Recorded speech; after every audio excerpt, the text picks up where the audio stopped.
Stesen kereta api Kajang 2 dilancar.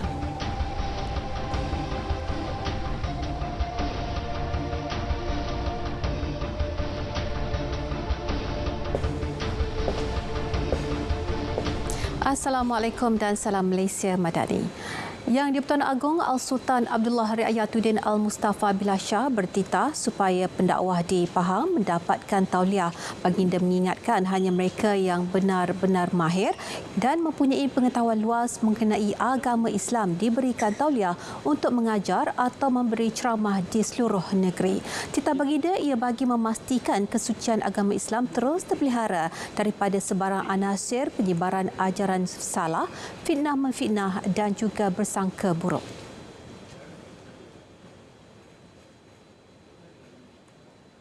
Saya harap semua ceramah-ceramah yang ingin berceramah di Pahang ini harus mendapat tauliah yang diputuskan oleh Majlis Agama Islam dan Jabatan Agama Islam Pahang. Dan ini adalah tanggungjawab bersama, khususnya pihak-pihak ahli jawatan kuasa masjid. Dan mereka-mereka yang nak memberi ceramah ataupun mengajar, biarlah mematuhi undang-undang agama Islam, undang-undang syariah kita yang berlandaskan kepada undang-undang syariah dan syariat ahli sunnah wal jamaah. Baginda terdahulu berkenan merasmikan Masjid Baru Benta yang diberi nama Masjid Al-Sultan Abdullah Riayatuddin Al-Mustafa Billah Shah di Lipis. Tok Berangkat Raja Pemaisuri Agong Tunku Azizah Aminah Maimunah Iskandariah. Penglibatan pihak swasta dialu-alukan untuk membangunkan tanah perbadanan aset kereta api RAC di sepanjang jajaran landasan kereta api negara. Mengambil contoh stesen kereta api Kajang 2 yang baru dilancarkan, Menteri Pengangkutan Anthony Loke berkata ia dibina berkonsepkan pembangunan berasaskan transit dengan kaedah perkongsian awam swasta. Stesen berkenaan dilaksana dengan kerjasama Srijang Kemajuan Sdn Bhd SKSB.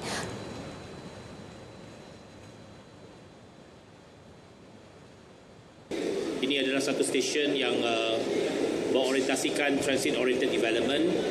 Kaedah pembinaan stesen ini dibiayai melalui PPP, Public Private Partnership, iaitu ia tidak melibatkan perbelanjaan daripada kerajaan, pihak swasta yang membina stesen ini, dan mereka secara pulangannya akan mendapat hak untuk membangunkan tapak tanah ini untuk projek pembangunan TOD.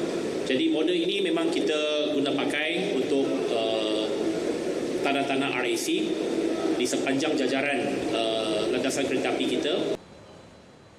Dibina melalui pajakan tanah rizab kereta api membolehkan RAC berupaya memiliki stesen berkenaan bernilai RM60 juta pada nilai semasa. Selain 8 buah kios dan ruang niaga yang boleh disewa dengan kadar berpatutan.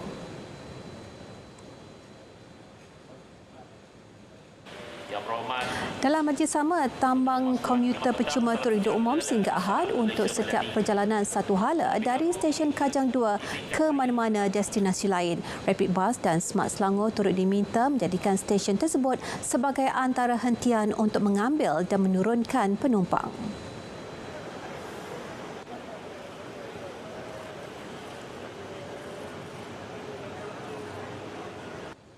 Untuk 3 hari, mana-mana penumpang yang menggunakan perkhidmatan KTM komuter daripada stesen ini ke mana sahaja, one way lah, dia ke mana sahaja, sama ada ke arah Batu Cave ataupun ke arah Pulau Sebang, dia akan dapat perkhidmatan percuma.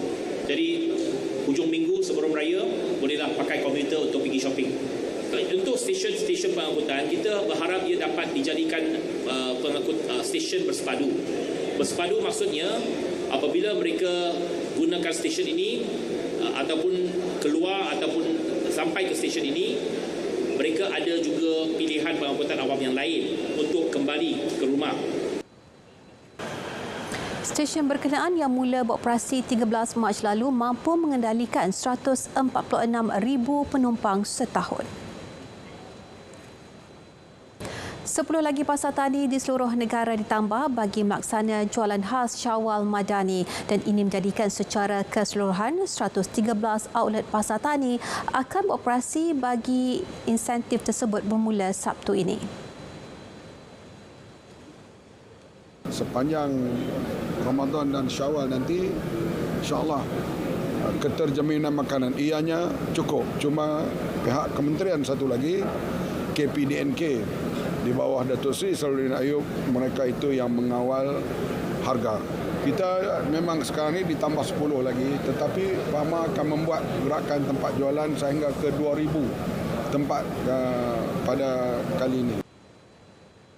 Datuk Seri Mohamad turut memberi jaminan bekalan makanan mencukupi menjelang sambutan Aidilfitri.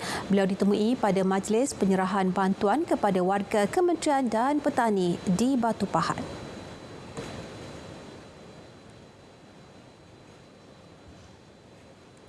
Perdana Menteri meraihkan lebih 1,000 warga Jabatan Perdana Menteri dan petugas Barisan Harapan. Majlis iftar berkenaan berlangsung di Puspanitapuri, Putrajaya. Majlis diserikan dengan kehadiran 40 pelajar tahfiz serta 40 anak yatim dari rumah pengasih warga Prihatin Kajang. Perdana Menteri turut menyampaikan bantuan infak Ramadan dan sumbangan Aidilfitri kepada golongan asnaf, pelajar tahfiz serta anak yatim terbabit yang merupakan sumbangan daripada Pusat Pungutan Zakat dan Mawib. Turut hadir Ketua Setiausaha Negara Tan Sri Muhammad Zuki Ali, Panglima Angkatan Tentera Jeneral Tan Sri Effendi Buang, Ketua Polis Negara Tan Sri Akrisani Abdullah Sani dan Ketua Pengarah Keselamatan Negara Datuk Rozi Mat Saad. Turut serta anggota dan pegawai pasukan keselamatan serta Kementerian Kesihatan. Golongan isi rumah berpendapatan di bawah RM5,000 kini layak memohon Rumah Mesra Rakyat RMR di bawah seliaan Syarikat Perumahan Negara Berhad SPNB dan ini selepas had kelayakan pendapatan bulanan isi rumah telah dinaikkan daripada RM3,000 kepada RM5,000 bermula bulan lepas. Antara inisiatif baru RMR, kata Menteri Pembangunan Kerajaan Tempatan Nga Komeng, adalah tempoh bayaran bulanan dipanjangkan antara 16 hingga 25 tahun dengan bayaran bulanan kekal RM300. Selain itu, pemohon boleh memilih 6 reka bentuk ditawarkan SPNB dan memilih reka bentuk dalaman yang sesuai dengan gaya hidup masing-masing seperti mengekalkan 3 bilik atau diubah menjadi 2 bilik. SPNB mulai tahun ini telah memakai sistem modul pembinaan baru. Okey, yang saya dapati rekod pembinaan rumah paling singkat, paling cepat boleh siap dalam tempoh 25 hari. 25 hari kira boleh siap satu unit rumah. 3 minggu saja. Sebab itu semua sempat untuk menyambut Hari Raya Aidilfitri. Okay, rekod kita 25 sampai 60 hari. Kita pakai modul sistem baru, industrial IBS atau modul baru, kita dapat mencapai rekod itu. Beliau turut menyasarkan tiada projek sakit dan terbengkalai akan berlaku tahun ini menerusi 6 inisiatif baru yang dilaksanakan menerusi program RMR.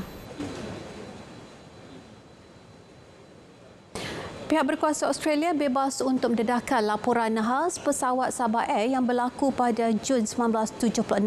Menteri Pengangkutan Anthony Loke menyatakan kementerian telah menghubungi kerajaan Australia berhubung perkara berkenaan. But of course, the Australian side respect our government because this accident happened in Malaysia, and they have asked for our opinion and our approval to release the report. As far as we are concerned, we have no objection. Okay, so it's up to the Australian government when to release the report. Terdahulu, laporan siasatan akhir nahas pesawat Sabah Air dikelaskan sebagai dokumen terbuka serta boleh diakses di laman web Kementerian Pengangkutan.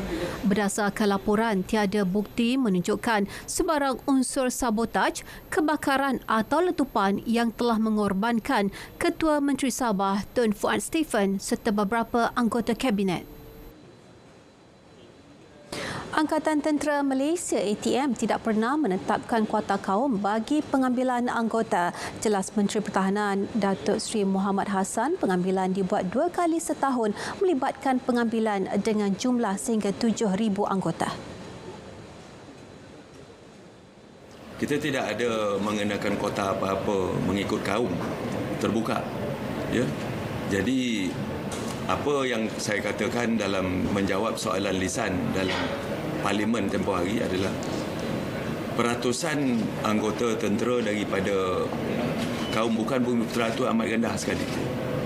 Ini beberapa faktorlah, bukan sahaja retirement plan je. Tetapi boleh jadi kerana bagi mereka yang bukan bumi putera ini, mereka lebih nampak bahawa ada kerjaya-kerjaya lain seperti perniagaan yang memberikan banyak pulangan, yang memberikan banyak imbuhan. Itu ada kerja-kerja lainnya. Jadi bukan disebabkan oleh satu sebab kerana tidak ada retirement plan. Beliau berkata demikian ketika diminta mengulas mengenai isu peratusan rendah golongan bukan bumi putera yang menyertai ATM. Jelasnya ATM mempunyai pelbagai perancangan bagi mempersiap anggota untuk persaraan, antaranya kursus peralihan yang dianjurkan Perbadanan Hal Ehwal Bekas Angkatan Tentera. Selain itu, pelbagai perancangan dibuat untuk menarik golongan bukan bumi putera menyertai ATM, antaranya membuka permohonan secara dalam talian dan mengadakan jerayawara di seluruh negara. JAKIM menafikan laporan akhbar yang mendakwa hasil cerapan 1 Syawal tahun lalu tidak sah dan terbatal. Diperjelas hasil cerapan tersebut telah mengikut prosedur ditetapkan Pejabat Penyimpan Mohor Besar Raja-Raja. Kenyataan JAKIM memaklumkan anak bulan Syawal itu berjaya dikesan melalui teleskop di Labuan. Imej berkenaan telah disahkan oleh Jawatankuasa Melihat Anak Bulan Labuan serta disemak Jabatan Ukur dan Pemetaan JUPEM melalui peralatan teodolit.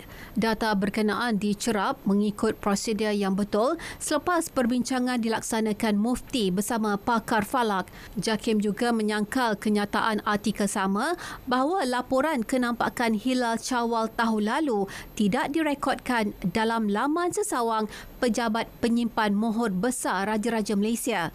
Orang ramai disaran supaya menghentikan sebarang polemik dan menunggu hasil keputusan cerapan Syawal yang akan diisytiharkan pada malam 29 Ramadan iaitu 20 April ini. Pembayaran kenaikan elon guru kelas Al-Quran dan Fardu Ain Kafah akan dikira secara tunggakan bermula Januari tahun ini.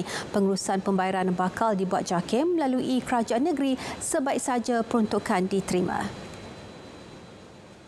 Dalam Belanjawan 2023, kerajaan bersetuju menaikkan elong guru kafah kepada RM1,100.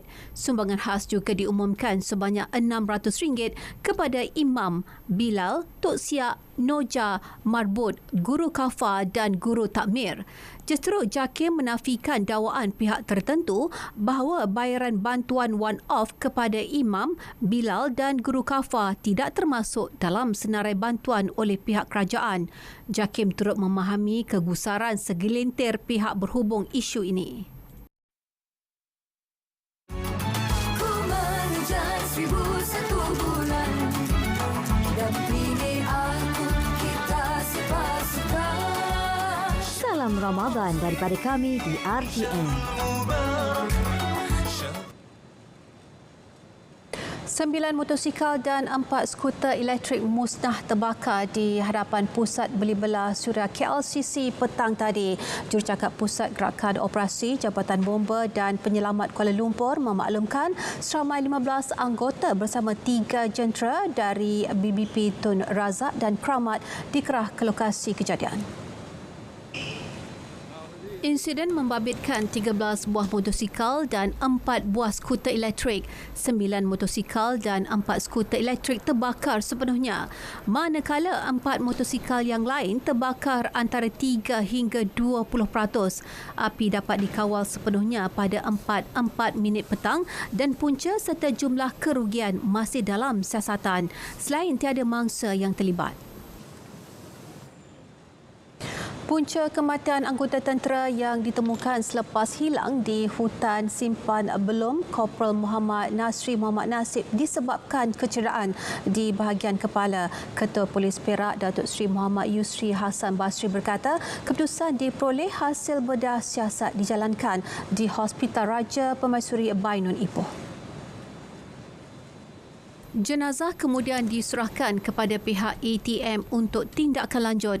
Anggota dari Batalion ke-25 Regimen Askar Melayu Diraja, Kem Seri Bentong Pahang itu dilaporkan hilang pada pukul 5 petang Jumaat lalu. Ketika kejadian, mangsa bersama 5 anggota lain menjalankan operasi di kawasan penugasan. Selepas 5 hari hilang, mayat lelaki berusia 33 tahun itu ditemukan berhampiran sungai dalam hutan berkenaan. Kes diklasifikasikan sebagai mati mengejut. Cubaan seludup 4.8 juta batang rokok kreatif pelbagai jenama bernilai 3.3 juta ringgit gagal. Kegiatan ditumpaskan APMM menerusi Ophas Pagar Laut di Tanjung Gabang, Selangor. Kenyataan pemangku ketua pengarahnya Laksmana Madya Maritim Datuk Saiful Lizan Ibrahim memaklumkan sindiket menggunakan bot pancung dipercayai dari Indonesia. Cubaan seludup dikesan hasil risikan dan bantuan sistem pengawasan laut Malaysia. Pemeriksaan menemukan 455 kotak besar mengandungi rokok yang ditutup dengan kanvas dipercayai dibawa masuk untuk pasaran selatan tanah air. Bot tanpa nombor pendaftaran dikesan dalam keadaan mencurigakan sebelum bertindak melarikan diri sebaik menyedari kehadiran aset maritim. Kira-kira 5 tekong dan awak-awak bot bertindak terjun dan meloloskan diri ke kawasan Payi Bakau. Kes disiasat di bawah Akta Kastam 1967. Lebih 400 warga Institut Kemahiran Belia Negara IKBN Kuala Perlis, Yadim dan Bank Rakyat berkolaborasi menjayakan program Ilya Ramadan antara pengisian program Tadarus Al-Quran secara berkumpulan dan sumbangan anak yatim.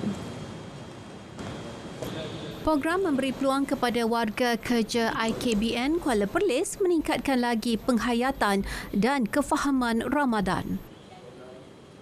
Kalau kita tidak ada aktiviti-aktiviti seumpama ini, pelajar-pelajar kita akan berada dekat bengkel dengan latihan kemahiran TVET saja. Tetapi sedikit sebanyak bila adanya pengisian program-program yang seumpama ini, kita boleh lihatlah mereka pun dapat bersama-sama kita. Maknanya kita pun dapat meningkatkanlah hubungan jaringan kerjasama strategik dengan pihak Yadim dan juga Bank Kerjasama Rakyat Malaysia, Bank Rakyat serta pelajar-pelajar kita dekat sini.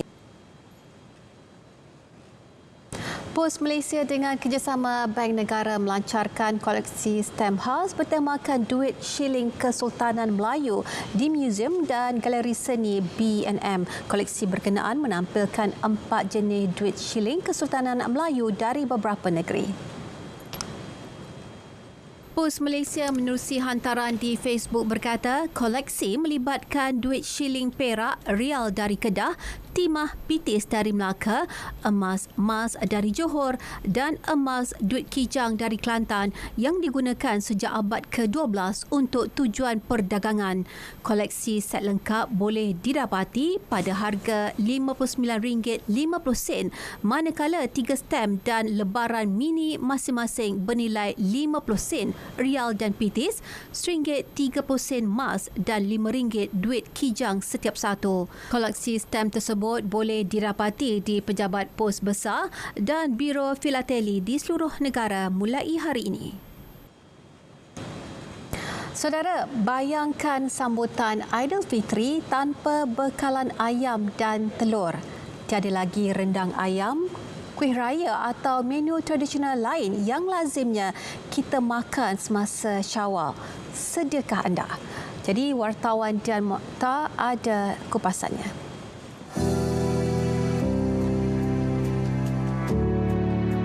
Tinjauan di pasar sekitar Ibu Negara mendapati bekalan ayam dan barangan asas lain mencukupi. Namun ia bukan jaminan memandangkan kekurangan bekalan pada saat akhir pernah terjadi ketika sambutan Syawal tahun lalu kerana permintaan luar jangka. Cuma last year je. Last year isu ayam kan Lepas 2 tahun PKP, setiap orang tak dapat balik kampung. Waktu mereka balik kampung, mereka buat kenduri, buat rumah terbuka. So, permintaan tu meningkat 4 kali ganda. Itu adalah satu keadaan yang kita tak pernah jangka. Dan industri tak pernah sedia untuk permintaan yang setinggi macam tu. You nak import ke, you nak apa ke, tak sanggup. Itu sebabkan permintaan yang tertinggi itu yang kita tak dapat sampaikan. Tapi itu cuma 1 bulan itu. Lepas tu dah balik normal. Masalah itu dijangka tidak akan berulang tahun ini. Selain ayam, bekalan makanan lain termasuk minyak paket bersubsidi dijamin mencukupi. Bekalan ayam tahun ni insyaAllah mencukupi lah. Time hari bulan Ramadan ni kan. Masalah harga pun lebih kurang kita jual RM9.40 ni. Mengikut harga kerajaan yang kita buat.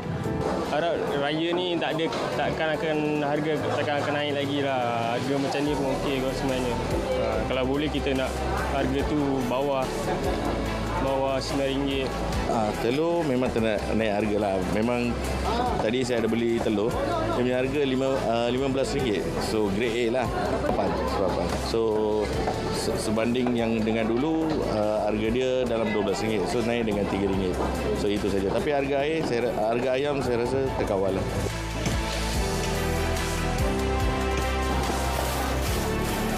Pengguna perlu menjadi mata dan telinga kepada kerajaan dengan menyalurkan maklumat serta aduan yang lengkap berhubung ketidakpatuhan dalam penyaluran bekalan makanan.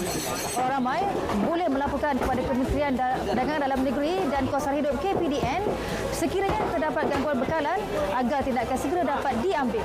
Tian Fatih Abang Noh, RTM. Abang ayam 1.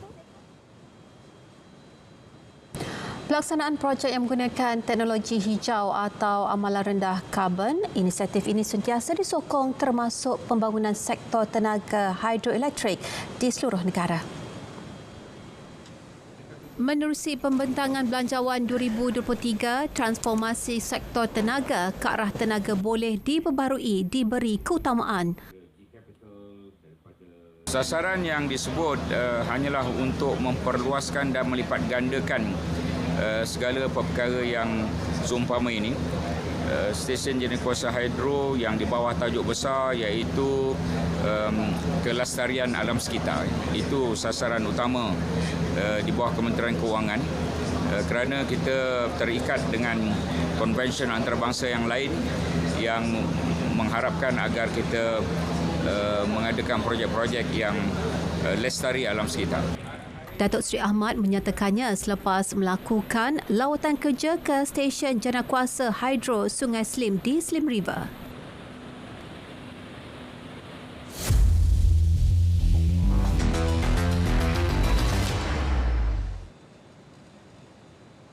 Chef Dimission CDM Kesukan Si Kemboja, Datuk Muhammad Nasir Ali yakin kontingen negara mampu memperbaiki pencapaian di Hanoi apabila meraih 39 emas, 45 perak dan 90 gangsa.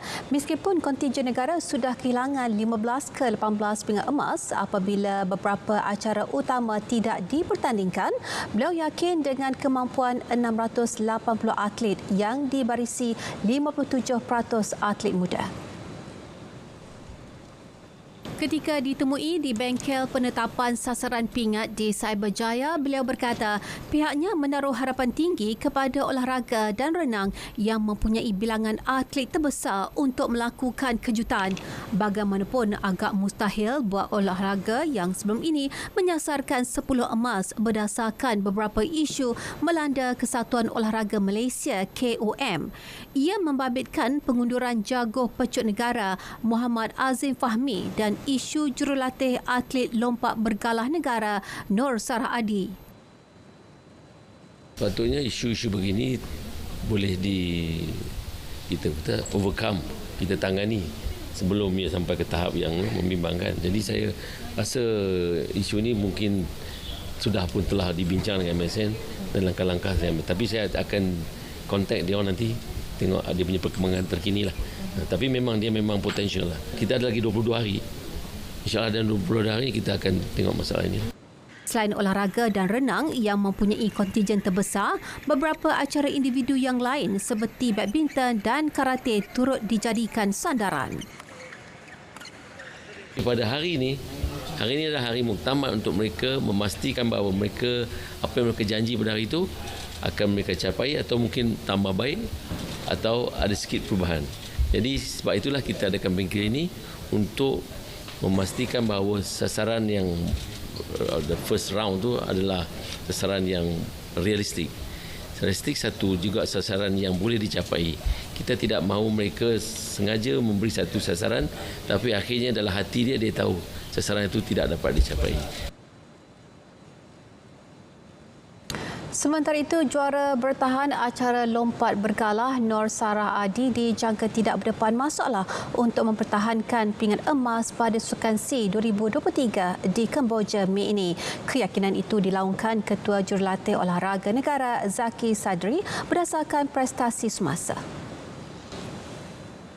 Menurutnya, pencapaian cemerlang pemenang pingat emas Sukan C di Hanoi tahun lepas itu turut mengambil kira kejayaannya meraih pingat perak di Kejohanan Olahraga Tertutup Taiwan pada Mac lepas. Kalau ikut prestasi semasa, Sarah Adi masih lagi relevan kerana dia baru mengambil bahagian di jemputan Taiwan dan masih konsisten melompat 4 meter.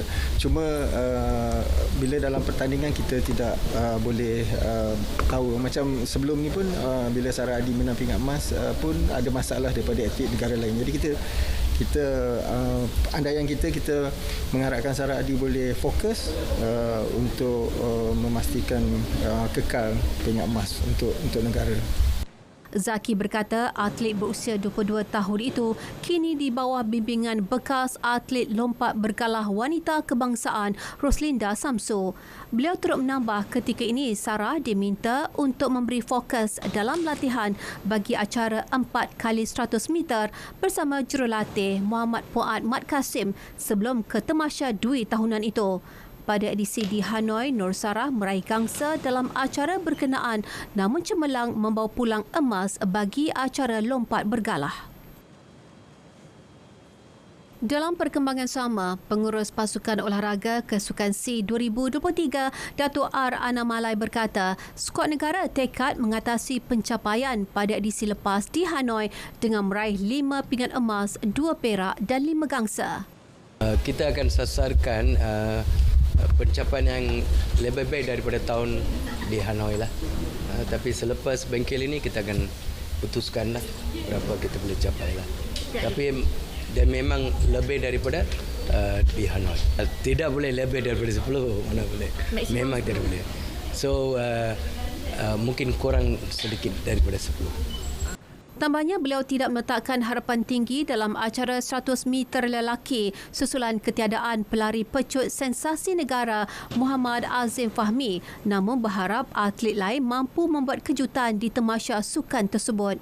Beliau ditemui selepas bengkel penetapan sasaran pingat tamasya Sukan C Kemboja di sini hari ini. Baik, berita tengah malam berakhir di sini. Dengan itu, Assalamualaikum dan salam Malaysia Madani.